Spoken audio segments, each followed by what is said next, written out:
ताज्या घडामोडी पाहण्यासाठी सी24 तास या यूट्यूब चॅनलला लाईक करा, शेअर करा, सबस्क्राइब करा आणि बेल आयकॉनवरती क्लिक करायला विसरू नका।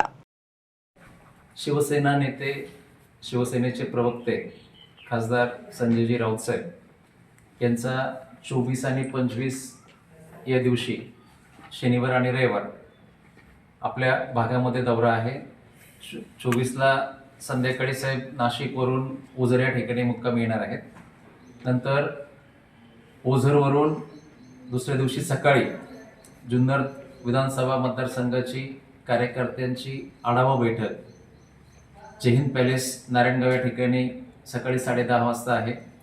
त्यानंतर माऊली शेठ खंडागळे जुन्नर तालुका प्रमुख यांचा वाढदिवसाचा कार्यक्रम, त्यानिमित्तानं बैलगाडा शर्यत 2020 यात्रा मांजरेवाडी या ठिकाणी आयोजित केलेली आहे। त्या बैलगाडा यात्रेला घाटामध्ये भेट देण्यासाठी संजय राऊत साहेब स्वतः जाणार आहेत। त्यानंतर आंबेगाव तालुक्यामध्ये आंबेगाव शिरूर, आपला जो आंबेगाव विधानसभा मतदारसंघ आहे, आंबेगाव आणि शिरूरची 42 गाव या ठिकाणी ॲडव्होकेट भोलेनाथजी पडवळ तालुका प्रमुख उपस्थित आहेत। तर या गावांची आढावा बैठक कार्यकर्त्यांची या ठिकाणी होणार आहे।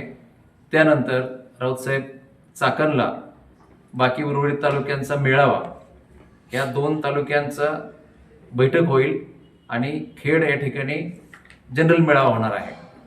तर या संदर्भामध्ये राऊत साहेब शिवसैनिकांबरोबर, पदाधिकाऱ्यांबरोबर हितगुज करण्यासाठी, अडीअडचणी समजून घेण्यासाठी, संघटनात्मक कामकाज बघण्यासाठी आणि त्या संदर्भात आपल्याला काय करता येईल हे सांगण्यासाठी आता नजीकच्या काळामध्ये जिल्हा परिषद, पंचायत समिती किंवा स्थानिक स्वराज्य संस्थांच्या ज्या निवडणुका आहेत त्या संदर्भामध्ये पक्ष बांधणी आणि भविष्य काळामध्ये निवडणुका आपल्याला कशा लढवायच्या आहेत, त्यामुळं त्या संदर्भात ते मार्गदर्शन करण्यासाठी या ठिकाणी येणार आहेत।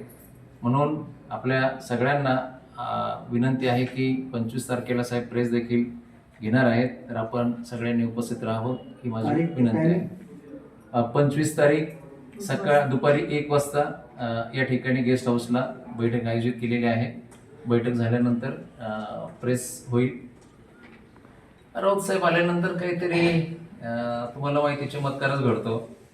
खेडला राऊत साहेब आले आणि त्यांनी सांगितलं भविष्य काळामध्ये खेडचा आमदार हा शिवसेनेचाच होणार। खेडचा आमदार शिवसेनेचा झाला, त्यामुळं त्या दृष्टिकोनातून त्यांच्या डोक्यामध्ये काहीतरी प्लॅन आहे। आल्यावर आपल्याला सगळ्यांना कळेलच ते आगामी निवडणुका कशा लढायच्यात। त्याच्यामध्ये आता स्थानिक स्वराज्य संस्था म्हणजे महत्त्वाच्या आंबेगाव तालुक्यातली महत्त्वाची समस्या मंचर नगरपंचायत आलेली आहे। तर मंचर नगरपंचायतीची तुमची भूमिका काय असणार, पुढचं पाऊल काय असणार? मंचर नगरपंचायतला आपल्याला माहिती आहे की पूर्वी सरपंच शिवसेनेचा होता आणि नगराध्यक्ष देखील शिवसेनेचाच होईल अशी आमची खात्री आहे। त्या दृष्टीने आम्ही सगळे सहकारी रणनीती करत आहोत आणि ती यशस्वी होईल अशी आम्हाला खात्री आहे। महाविकास आघाडीचा निर्णय हा वरिष्ठ पातळीवरचा आहे। वरून जो आदेश आम्हाला येईल त्याची आम्ही तंतोतंत अंमलबजावणी करणार। स्थानिक या ठिकाणी तुमची भूमिका काय असणार? कारण ज्यावेळी तुमच्या महायुतीतील काही स्थानिक मोठ्या नेत्यांना विचारलं तर त्यांनी आज सांगितलं का यदा कदाचित ह्या निवडणुका ह्या प्रत्येक पक्ष स्वतंत्र लढवू शकतो, जरी वरच्या भागात युती आघाडी जरी असली तरी स्थानिक स्वराज्य संस्थांमध्ये त्याची फार दिसणार नाही, असं चित्र एकत्रित महाराष्ट्रामध्ये ओव्हरऑल तशी परिस्थिती राहते। निवडणुका ह्या खालच्या पातळीच्या असतात, ग्रामपंचायत असतील, जिल्हा परिषद, पंचायत समिती, नगरपंचायत असतील, नगर परिषदा असेल, यामध्ये कार्यकर्ते जास्त असतात। अनेक पक्षाच्या कार्यकर्त्यांनी, पदाधिकाऱ्यांनी कामं केलेले असतात, उद्दिष्ट ठेवून काम केलेलं असतं आणि अशा वेळी जर एकमत नाही झालं तर अशा ठिकाणी बंडखोऱ्या वगैरे बऱ्याच वेळी होत असतात।